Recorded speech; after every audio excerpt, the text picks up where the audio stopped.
Votre invité à présent dans la grande interview en direct sur Boursorama, c'est Jacques Riou. Bonjour. Bonjour. Merci d'être là avec nous. Co-gérant de Rubis, spécialiste de la distribution de produits pétroliers. Ça veut dire, en gros, si je devais résumer pour le commun des mortels qui nous regarde, que vous avez des stations-service. Non, c'est pas seulement ça. Alors, nous sommes le spécialiste de stations-service, nous en avons un peu plus de 1100.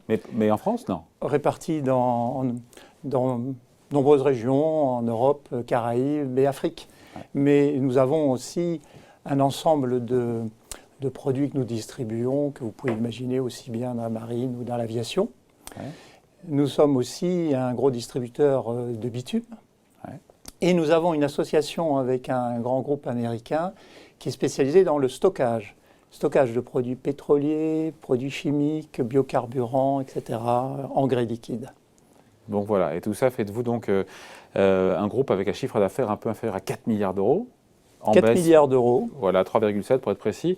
Un petit mot des résultats de 2020, donc chiffre d'affaires en baisse de 25% à 3,7 milliards, mais résultat net qui ne fléchit pardon, de le dire comme ça, de 9% à 280 millions d'euros. Et là, on se dit, mais comment vous avez fait pour amortir le choc sur la rentabilité? Alors, il y a deux éléments de réponse. Premièrement, le chiffre d'affaires est totalement lié au prix nominal des produits pétroliers.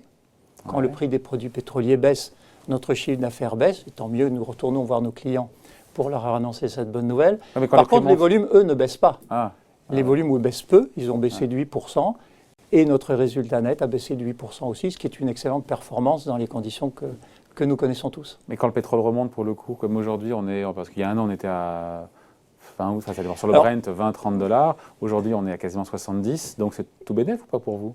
Quand le pétrole... Alors, c'est exactement l'inverse, je veux dire. Ah bon? Et c'était assez intéressant parce que l'année dernière, le pétrole s'est effondré, tout le monde s'est dit les sociétés pétrolières sont en grande difficulté. Pas les sociétés comme la nôtre, puisque quand le pétrole baisse, c'est à l'avantage de nos clients et ça nous permet de défendre nos marges. Et quand le pétrole remonte, les clients comprennent très bien que les prix doivent remonter aussi. D'accord. Donc nous sommes tout à fait contracycliques dans cet univers du pétrole et de la distribution de l'énergie. Donc un pétrole pas cher est bon pour Rubis. Un pétrole pas cher donc est bon pour Rubis et un pétrole cher n'est... Un pétrole pas cher est bon pour Rubis et bon pour ses clients, et un pétrole plus cher, les clients ont l'habitude ils savent qu'il faut composer avec les prix internationaux. Bon, vous tablez sur une année 2021 dans le prolongement du rebond. C'est ce que nous disent beaucoup de dirigeants d'ailleurs, du rebond du dernier trimestre 2021.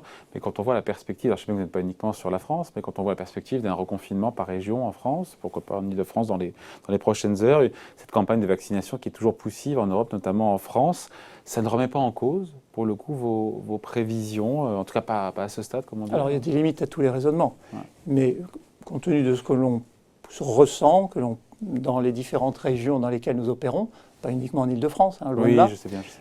Nous pensons que nous serons dans la lignée du dernier semestre. Et nous avons eu un trou d'air, comme tous les distributeurs d'énergie, deuxième trimestre de l'année dernière. Ouais. Et les volumes ont très rapidement remonté sur le deuxième semestre et sont très fermes actuellement. Avec de la visibilité ou peu de visibilité? Le paradoxe, me disait hier le patron d'Arkema, c'est qu'il dit malgré le fait qu'on n'ait pas trop de visibilité, on est confiant sur 2021. Et nous sommes toujours très confiants. La raison fondamentale, c'est que nous nous adressons à des besoins essentiels. Ouais. Il s'agit de se chauffer, il s'agit de faire la cuisine, il s'agit de produire de l'eau chaude, il s'agit de se déplacer. Alors vous allez me dire, déplacement, s'il y a des limites, effectivement, mais le déplacement est loin d'être la majeure partie des besoins essentiels que nous couvrons. Et c'est la force de notre entreprise, c'est de satisfaire des besoins essentiels. Distribution de pétrole, de kérosène donc pour les avions, gaz liquéfié aussi? Alors gaz liquéfié aussi, c'est un produit très intéressant parce que c'est une base de démarrage pour, je dirais, la transition énergétique. C'est un produit vraiment passionnant. Oui, qui pollue moins évidemment que pour le coup. C'est un produit considéré comme transition qui pollue moins, c'est un produit propre. Et vous savez, les problèmes sont différents dans les différentes zones. Quand vous êtes en Afrique, que vous vendez du GPL, vous vous substituez au charbon de bois. Le charbon de bois est une cause massive de déforestation. Donc, il faut vraiment regarder les choses sur le terrain. Vous n'allez pas jusqu'à dire que Rubis favorise la transition énergétique, parce qu'on vous catalogue comme étant dans le secteur pétrolier. Et d'ailleurs, je me suis dit, tiens, en attendant, vous avez vu le premier sujet qu'on a fait ensemble avec Jean-Marc Victory des Échos sur le verdissement de la finance et sur le fait que les banques disent qu'elles vont couper le robinet au fur et à mesure pour les entreprises qui sont dans les secteurs polluants. Alors Vous vous effectivement, sentez concerné ou pas, pour le coup? mais naturellement, comme tout un chacun, à titre personnel, en tant que dirigeant d'entreprise. Mais nous partons d'une base qui est déjà extrêmement solide, puisque je dirais que 35% de nos produits sont des produits de transition énergétique, le GPL, le bitume, etc. Ouais. Dans la partie En stockage, quoi le bitume? C'est, l'utilisation de bitume ne dégage aucun CO2. D'accord, ok. Et on pourrait en discuter, mais c'est aussi un piège à CO2, puisque quand il est incorporé dans le bitume, c'est terminé, définitivement, ce CO2 n'est plus absolument émis. Et c'est un vecteur d'infrastructure, notamment en Afrique. Il faut vraiment regarder les choses. L'Afrique, c'est moins de 5% de l'émission de CO2 de la planète.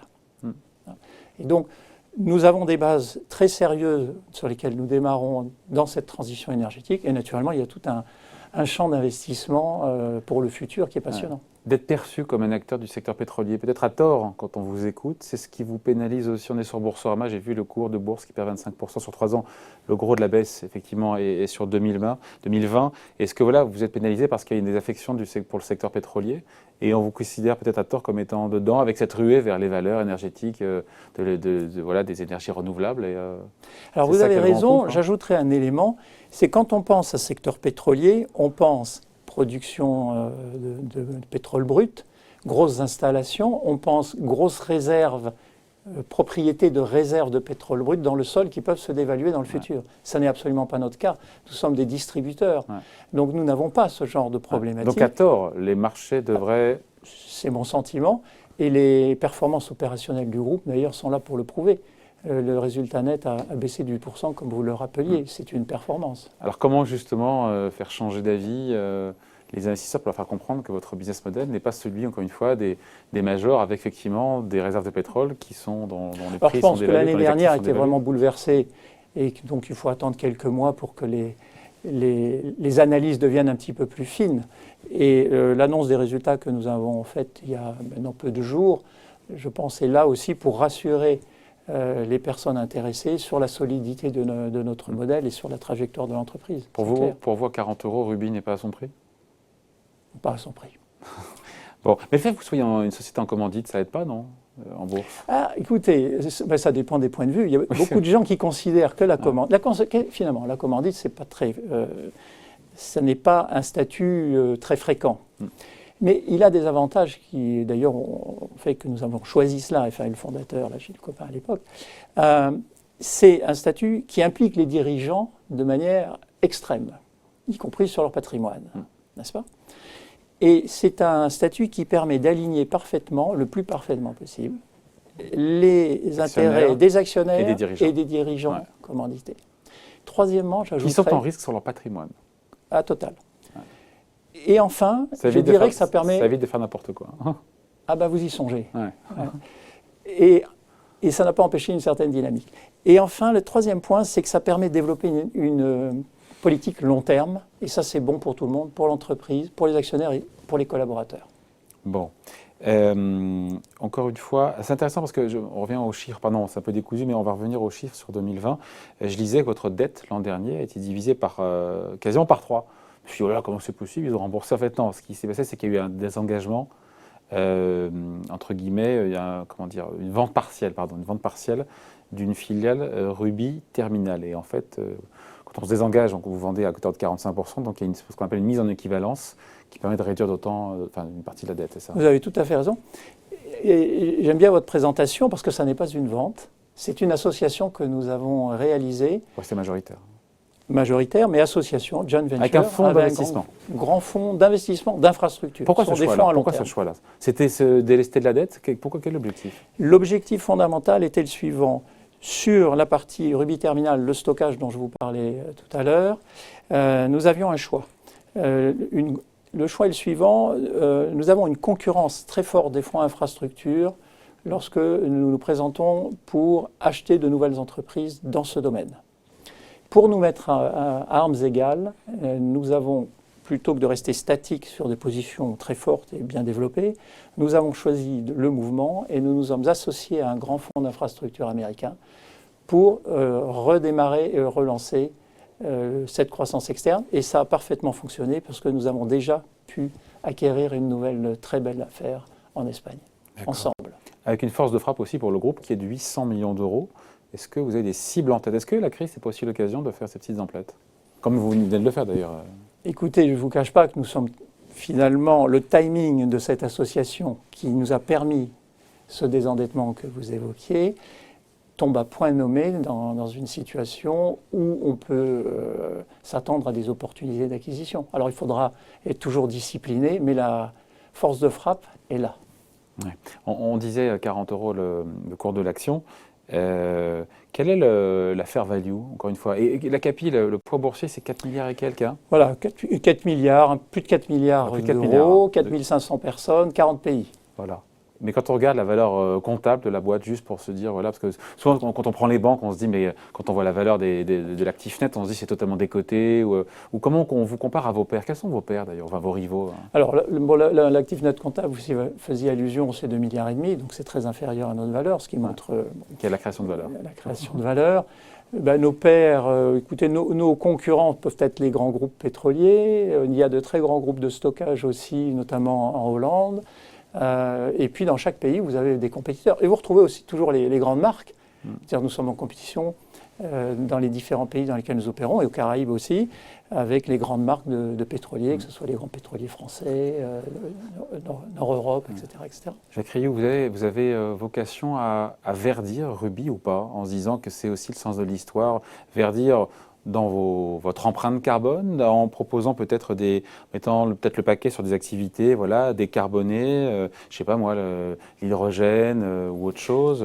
C'est le sens de l'histoire ou est-ce que ou pas? À l'évidence, c'est le sens de l'histoire. Le sens de l'histoire, c'est on ne va pas renier les produits qui sont les produits actuels et qui permettent de satisfaire les besoins de nos clients actuellement. Oui, mais à 50 ans, arrivant 50 ans... Mais même avant 50 ans, oui. Nous sommes déjà en train de travailler pour orienter, compléter avec des énergies moins carbonées ou peu carbonées, absolument. Ouais. C'est vraiment le sens de oui, l'histoire. en considérant que le gaz liquéfié ou le gaz naturel est moins polluant effectivement que le pétrole, qui est moins polluant que le charbon, mais en restant dans des énergies fossiles et dans des hydrocarbures. Absolument. Et là, il y a un choix que tout le monde connaît. Vous savez, il y a les éoliennes terrestres, les éoliennes, il y a les panneaux photovoltaïques, la géothermie, etc. C'est un travail qui est en route pour détecter. Vous regardez, c'est intéressant. Bien évidemment. Nous travaillons. Et le groupe est très décentralisé. Et c'est formidable de voir d'ailleurs que toutes les équipes dirigeantes dans les différentes entités sont là pour chercher les projets nouveaux qui seront les futurs développements en matière de transition écologique. Par exemple, je donne un exemple. Par exemple, on a un projet de biogaz à partir de biomasse aquatique en Guyane. Ça, c'est à partir d'une raffinerie que nous possédons en Martinique. Nous avons un projet hybride mêlant à la fois des panneaux photovoltaïques et des groupes électrogènes dans certains pays africains. Ce sont des exemples. Et ces espèces de laboratoires d'idées vont nous aider à trouver les bons chemins pour une croissance plus verte dans un futur très proche. Ouais. Et un move en 2021, encore une fois, parce que les valorisations des boîtes du secteur des énergies renouvelables, je ne sais plus, c'est Patrick Pouyanné, le patron de Total, qui disait que les prix étaient totalement déraisonnables. Ce qui n'empêche pas de faire des acquisitions, d'ailleurs, soit dit en passant. Mais Alors, c'est, je dirais, là où il faut être discipliné et mesuré. Peut-être qu'aujourd'hui, un certain nombre de prix sont un peu élevés. Donc il faut trouver la voie pour ces développements en transition écologique. Et un move en 2021 sur ce secteur-là? Toujours difficile d'annoncer les choses, c'est un petit peu trop tôt. En tout cas, vous y travaillez? Ah, nous y travaillons très sérieusement. Activement. Et encore une fois, c'est ce que j'aime beaucoup dans ce groupe, c'est le fait que toutes les équipes dirigeantes s'attachent à ces nouveaux développements. On voit les infrastructures, encore une fois, chez vous, votre empreinte carbone. Je crois que c'était Arkema, hier, qui me disait qu'il y avait l'objectif de baisser d'ici 10 ans de 40% leur empreinte carbone. Vous fixez aussi des objectifs ambitieux avec, Alors nous avons un bilan carbone qui a été délai raisonnable établi. Nous avons un objectif de 21% de baisse à compter de 2019 et pendant les 10 prochaines années. Donc vous êtes au début de quelque chose? 2030. D'accord, donc vous êtes au début de quelque chose. C'est parti, le plan, et il y a 150 ou 180 mesures très précises qui ont été déterminées et le plan va être mis en œuvre. Bon, je termine là-dessus, juste, donc, pour retrouver pour que ce soit la fin du désamour entre guillemets entre la bourse et Ruby, il faut que quoi? Qu'est-ce qu'il faut? Il faut que les marchés, il faut que les investisseurs comprennent quoi? Que finalement vous n'êtes pas un acteur pétrolier comme les autres. C'est ça? Alors oui, mais je dirais, écoutez, nous avons connu un trou d'air, nous en avons déjà connu, c'est un groupe qui a passé de nombreuses crises, qui les a largement surmontées et qui est en croissance de 20% par an depuis une vingtaine d'années. Donc ce trou d'air est en train de certainement se combler et nous allons retrouver une altitude de croisière, j'en suis très convaincu. Avec des résultats opérationnels qui montrent la résilience, encore une fois. Baisse de 25% de chiffre d'affaires qui ne fait fléchir que de 9% le résultat net. C'est QFD, on pourrait dire ça comme ça, non? Mais si vous le voulez, c'est une très bonne façon de résumer les choses. C'est une question que je posais. Bon, merci d'avoir été avec nous, Jacques Riou, co-gérant donc de la société Ruby, cotée sur le SBF 120. Merci beaucoup. Merci beaucoup à vous. Au revoir.